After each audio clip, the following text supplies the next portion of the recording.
As we come into the first few months of the new year, I want to shed some light on a super important part of running your reselling business that a lot of people overlook, and that is self-care. We often see self-care on social media depicted as treating yourself, but there is so much more that goes into really taking care of your mental health and showing yourself some self-love.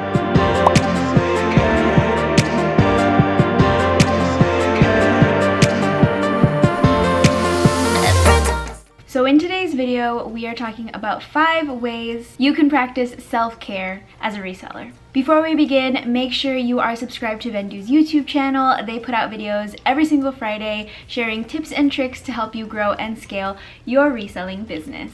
All right, let's begin. The first way that you can practice self-care is to connect with other resellers. If you work from home, you know this job can get really lonely. Even if you have friends and family around you, if they are not familiar with all of the ins and outs of reselling, then you may feel isolated and honestly misunderstood when you start ranting about an incident that happened on a platform you sell on, or how bummed you are when you go to the thrift store and you can't find anything to pick up to resell. So I highly recommend trying to find either local resellers that you can connect with in person, or just join the online community. There are so many resellers around the country, around the world, that are open to making new connections, making new friends, and just networking with each other. There are so many Facebook groups you can join. There are plenty of Instagram pages. If you guys need somebody to follow, you can definitely follow Vendoo's Instagram, as well as my Instagram, Per Diem Thrifts, and find other resellers from there.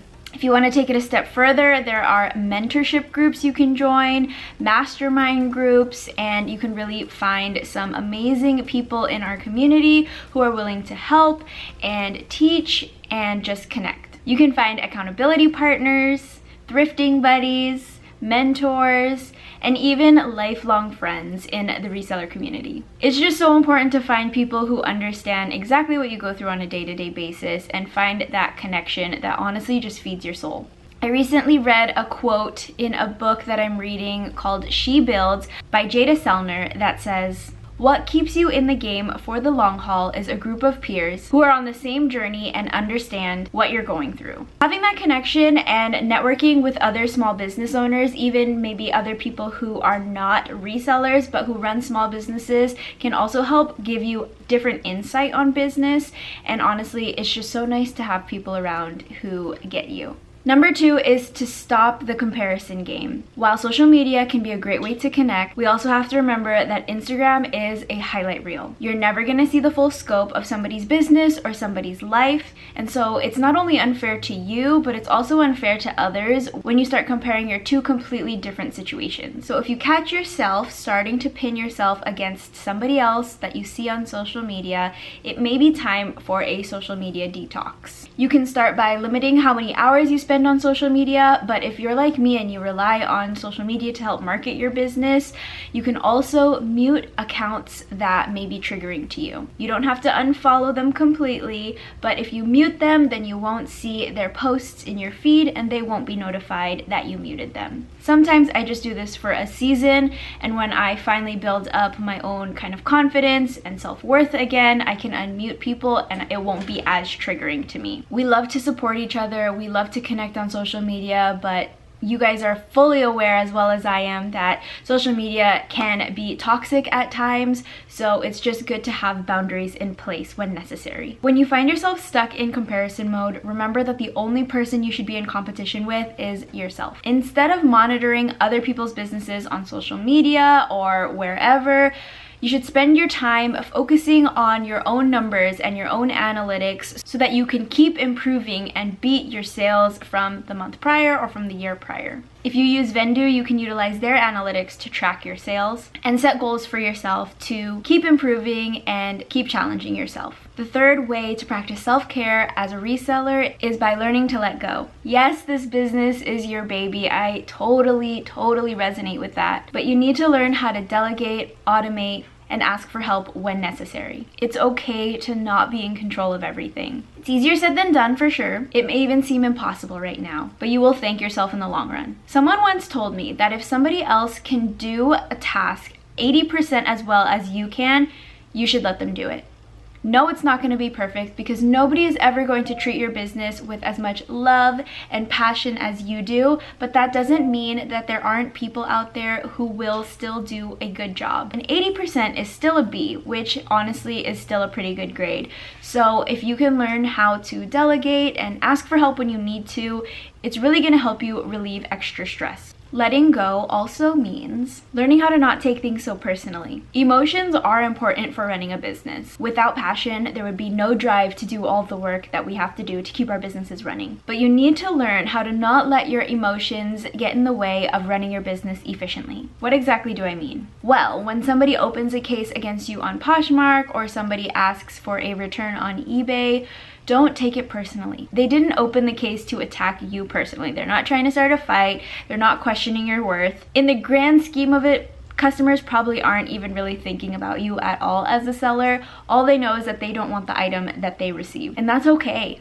You need to release resentment and pettiness and try to respond as professionally as possible. If you end up receiving the item back, it is totally okay. Just relist the item and resell it again. It's not worth it to hold that kind of resentment for a return. Imagine if bigger businesses like Target or something got really angry every time they received a return. It wouldn't make any sense, and their employees would be really angry all the time. I know you don't want to be an angry person, and you're not an angry person. So just try to release that stress and just keep your business going. The last two tips I have are kind of related, but we'll split them up in two parts. And that is set work hours for yourself and take breaks. In order to keep your mental health in check, it's a good idea to set boundaries in your business, including setting specific work hours. Having structure and set hours to work on your business can actually help you be more productive in your business. When you're limited on time and only have a set amount of hours to photograph, list, ship, and do everything that you need to keep your business running, you actually get more done than if you just have the whole day to do it and spread things out around the day. And when it comes time to clock out of your set hours, it's super important that you actually put the work down. Trust me, as a business owner, my brain is constantly going with business ideas and just a running list of tasks that I'm gonna have to do the next day. But being able to step away in the evenings and spend time with family and friends and just get other things done in my life, whether it is cleaning my house or working out or just spending time with my fiance and my daughter, it honestly makes me more productive the next day when it's time to go back to work. And the best way for me to manage that running list of to-dos is to actually have a to-do list on my phone so that when I'm outside of work hours, I can just add different tasks that I may be feeling anxiety about so that I can prioritize it for the next day. If you work full-time as a reseller, you may want to set typical 9-to-5 work hours. However, if you have other things going on, like maybe you work a part-time job or maybe you work full-time in an office or you're taking care of loved ones, it's okay to have more flexible hours. Maybe you can schedule time in the morning or in the evening and have the rest of your day free. It doesn't matter when you schedule your hours, just make sure that when it's time to work, you are actually working, and when it's time to clock out, this is probably the most important part, you actually clock out. And the last tip, and part 2 of this tip, I guess, is to take breaks. And there are a lot of different kinds of breaks you can take, and I recommend honestly trying all of them. First is take short breaks, like 15-minute breaks throughout your day. Maybe go for a walk, maybe do a quick little exercise, or get yourself a nice little treat like a coffee or something. And also take big breaks, like maybe take full weekends off from your business or go on vacations, and plan for these bigger breaks in your business. Schedule these out, save for them, because looking forward to these kinds of breaks is actually going to kind of keep you motivated to keep working. Taking short breaks and taking these long breaks are going to help us kind of divvy up all of that work energy. It is okay to work. I know sometimes we have to, and we have to grind. Trust me, I haven't really taken many vacations in the last couple years as I've been opening up my brick and mortar storefront and reselling online. But it's one of my goals for 2024 to schedule in more time with my family and friends and just take as many breaks as I can. That is it for my 5 tips of self-care for resellers. There are so many other ways you can practice self-care, like keeping a gratitude journal, exercise exercising regularly, eating healthy, not overcommitting, and yes, even treating yourself. If you have a favorite way to practice self-care, leave it in the comments below so we can share tips with each other. And I will see you guys next time for another video.